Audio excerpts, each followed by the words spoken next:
Hello, good people. This is your guy, Mr. Educator, Mr. Communicator, Mr. Free Thinker, coming back at you live once again from our Lone Star State with another edition of the Media Mike Speaks. All right, good people. Two of my subscribers, yes, they double teamed me, wanted me to touch upon this article from Madame Noir by Kevin Samuels. It's what the article that Kevin Samuels did the stream on by Madame Noir.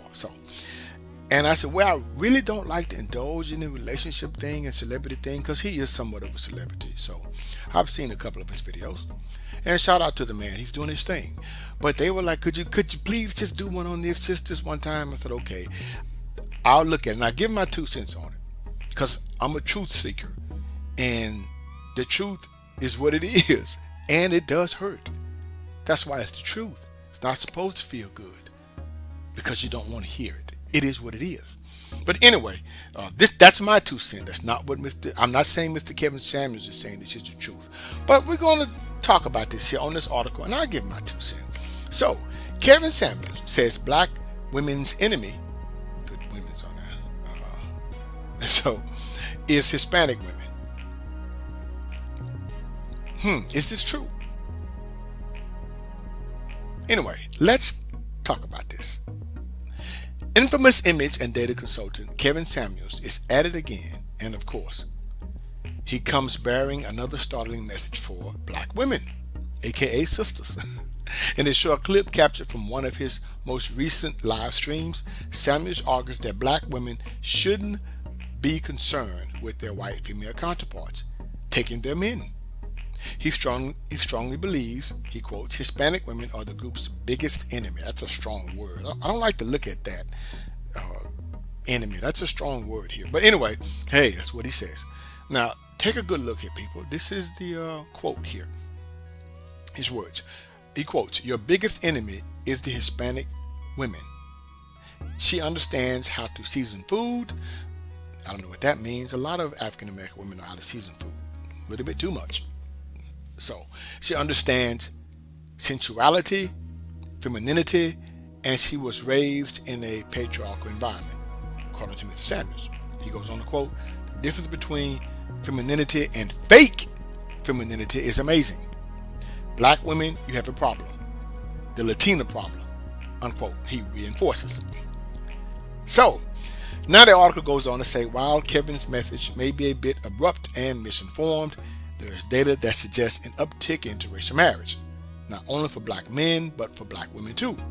According to a Pew Research study conducted from 2014 to 2015, the data found that black men were twice as likely as black women to marry a spouse of a different race or ethnicity. That's 24% versus 12%, respectively. But the data is 2015, it's like 7 years out of date. So we may have to update that data. The cause was linked to education rates among the group. Interracial marriage rates were found to be significantly higher among black people who obtained a bachelor's degree, 21%.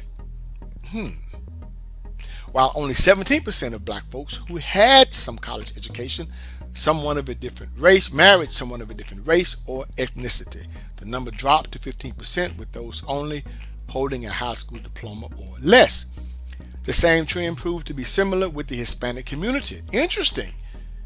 While 16% of those with a high school diploma or less are married to a non-Hispanic, the number nearly doubled to 35% among those with some college background. Hispanic men and women obtaining a bachelor's degree or higher were 46% more likely to marry outside of their race than those with a bachelor's degree or higher. But again, the study doesn't indicate enough evidence to support Kevin's claims. Okay, all right.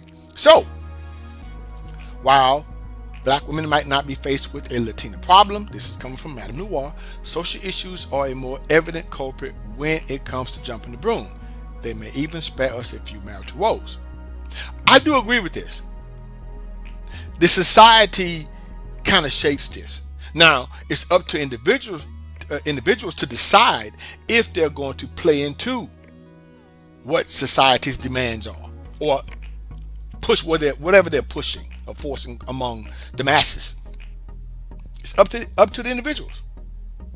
What do you think about Kevin Samuel's statement? Do you agree or disagree? Sound off in the comments or not.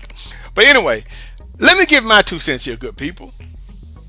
Now, a lot of valid points were raised here. And this is actually nothing new. You see, this has been going on as long as I can remember. Now, it may have been going on in other parts of the country more than others. Let's say among the coastal states and cities like New York, California, Florida, or even the Midwest like Chicago. Like the famous West Side Story recap of the 1950s and 60s, as you see here. But the Deep South, as always, has been slow to catch on. And it's maybe because they have this deep-rooted way of saying they want to preserve cultural values. Okay, if that means something. Okay. Now, I particularly have no problem with people or who people choose to be with. Because why bother? I mean, they're going to have probably have enough issues to deal with on their own, from family, friends, or even cultural differences. But hey, if it works, it works. But regarding this issue of sisters versus Latina women, well, in my opinion, I believe it has a lot to do with culture and traditional values. Now, I'm not saying that African American women have no traditional values. It's just some races of people tend to hold on to it more than others, and that can sometimes be a deciding factor when it comes to looking for a potential mate. Now, are there African American women who possess these so-called feminine traits? Yes, they are out there. You just have to find them and recognize it when you do. So let's not try and start a culture war. We don't want to do that here. And I know Mr. Samuels is doing this thing for whatever reason to keep his stream going. No shade on the brother. Shout outs to him. So anyway, I hope this was good enough to satisfy those 2 subscribers. So until next time, it may or may not be the last time I discuss interracial and cultural relationships. But anyway, good people, this is your guy, Mr. Educator, Mr. Free Thinker, Mr. Communicator. Subscribe, share, and like to keep me rocking on the mic. Have a good night.